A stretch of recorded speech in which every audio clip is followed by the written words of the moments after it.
सुप्रभात बच्चों, आइए आज का वीडियो शुरू करते हैं।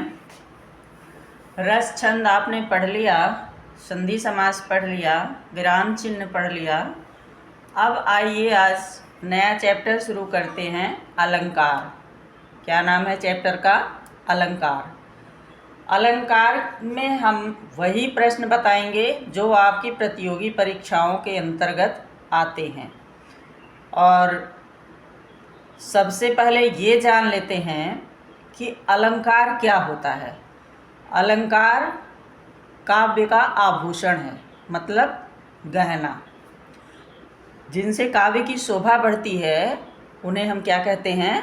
अलंकार कहते हैं। शोभा कैसे बढ़ती है? कोई व्यक्ति जब अपने आप को सजाने संवारने में जो आभूषण का प्रयोग करता है वो अपने सुंदर लगने के लिए करता है। उसी तरह काव्य होता है, काव्य की पंक्तियाँ, कविता की पंक्तियाँ होती हैं, जब उसमें रस छंद अलंकार इत्यादि का समन्वय होता है तब वह पंक्ति जो है वह और भी खूबसूरत हो जाती है।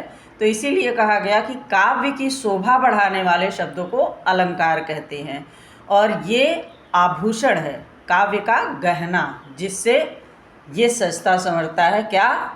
हमारा पद्य रचना जो होता है, कविताओं की रचना जो होती है, वह सजता संवरता है। तो काव्य का अर्थ है, अलंकार का अर्थ है आभूषण या गहना।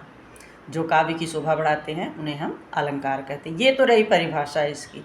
अब इसके भेद कितने होते हैं ये भी जान लेते हैं। तो भेद होते हैं दो।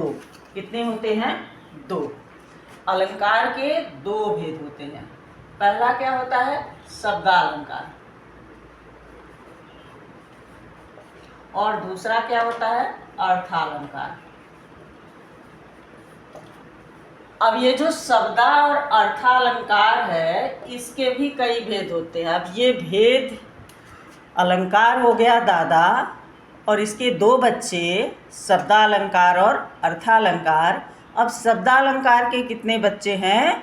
अनुप्रास, यमक और श्लेष। ये तीन बच्चे इसके हैं, यानी इसके तीन भेद हैं। बच्चे मतलब तीन भेद हैं। पढ़ाने का सरल तरीका होना चाहिए, इस तरह समझने में आसानी होगी।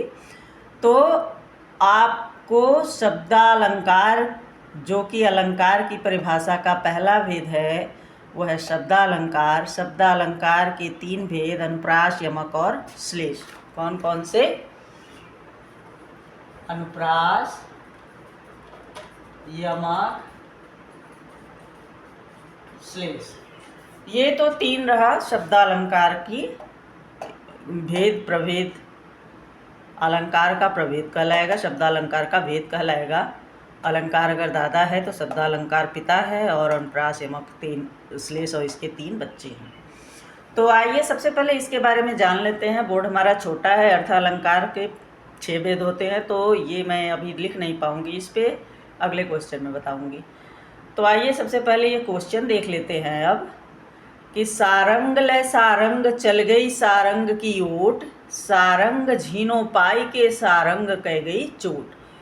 और अनुप्रास अलंकार की परिभाषा होती है कि जब एक ही वर्ण बार बार आता है तब क्या होता है? वहाँ अनुप्रास अलंकार होता है। यहाँ देख लीजिए, सारंग, सारंग, सारंग, सारंग और सारंग, 5 जगह सारंग का प्रयोग हुआ, इसलिए यह कौन सा अलंकार होगा? बोलो। ये अनुप्रास अलंकार होगा। कौन सा अलंकार होगा? अनुप्रास अलंकार होगा। तो अब इसमें 4 हमने, अब हम तो इसको बता ही दिए आपको, पर इसमें 4 भेद आया है। ऑप्शन 4 है। कोई भी प्रतियोगी परीक्षाओं में ऑप्शन दे देगा, तो आपको इसमें से बताना है कि अब ये कौन सा अलंकार है। सारंग ले सारंग चल गई सारंग की ओट, सारंग झीनो पाई के सारंग कह गई चोट।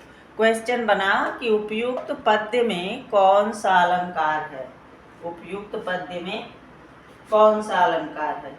तो यहाँ पे जब एक ही वर्ण बार बार आए और उसका अर्थ अलग अलग हो तब वहाँ यमक अलंकार होता है। एक ही वर्ण बार बार आए, वर्ण मतलब एक शब्द, एक वर्ण, क, ख, ग, घ, इस तरह के जब शब्द आए तब वहाँ पे अनुप्रास अलंकार होगा। ये अगर हम देखें वर्ण के हिसाब से देखते हैं तो ये अनुप्रास अलंकार में भी आएगा, लेकिन एक सारंग, दूसरा सारंग, तीसरा सारंग, चौथा सारंग, पांचवा सारंग, इन सब सारंग का मतलब अलग अलग है, इसलिए यहाँ कौन सा अलंकार होगा। अब ये इसकी परिभाषा क्या होगी कि एक ही शब्द, अब ये शब्द पूरे पूरे कई बार आए हैं, इसलिए एक ही शब्द जब बार बार आए और उसका अर्थ अलग हो तब वहाँ कौन सा अलंकार होता है, यमक अलंकार। तो यहाँ पे कौन सा अलंकार है भाई, ये यमक अलंकार है। कौन सा ऑप्शन सही है, ऑप्शन सी यमक अलंकार, ये हमारा सही ऑप्शन है। आइए हम अपने अगले क्वेश्चन की तरफ चलते हैं। तो अलंकार में हमारा दूसरा क्वेश्चन है। सबसे पहले हम आपको ये बता दें कि अर्थालंकार के कितने भेद होते हैं। शब्दालंकार तो बता दिया था, अनुप्रास, यमक, श्लेष। अब अर्थालंकार है, इसके भेद हैं, मैंने बताया था 6 हैं, पर नाम नहीं बताया था, तो इस बार नाम देख लीजिए। उपमा अलंकार, उत्प्रेक्षा अलंकार, रूपक अलंकार, अतिशयोक्ति अलंकार, मानवीकरण अलंकार और अन्योक्ति अलंकार, ये हमारे अर्थालंकार के भेद में आते हैं। आइए तीसरा क्वेश्चन देखते हैं। दिवसावसान का समय, मेघमय आसमान से उतर रही है, वह संध्या सुंदरी परी, धीरे धीरे धीरे। अब इसमें 4 ऑप्शन हैं और ये कौन सा अलंकार है ये पूछ रहा है। दिवसावसान का समय, मेघमय आसमान से उतर रही है, वह संध्या सुंदरी परी, धीरे धीरे धीरे। तो ये रूपक, उपमा, श्लेष और मानवीकरण, तो ये कौन सा अलंकार है भाई, जरा दिमाग दौड़ाइए। तो ये रूपक नहीं होगा, उपमा नहीं होगा, उपमा नहीं दिया गया, श्लेष है, एक का अर्थ जब एक से अधिक हो तब वहाँ श्लेष होता है। ये मानवीकरण अलंकार है। कौन सा अलंकार है, ये माना गया है, संध्या को सुंदरी बताया गया है यहाँ पे, तो ये मानवीकरण अलंकार है। कौन सा अलंकार है, मानवीकरण।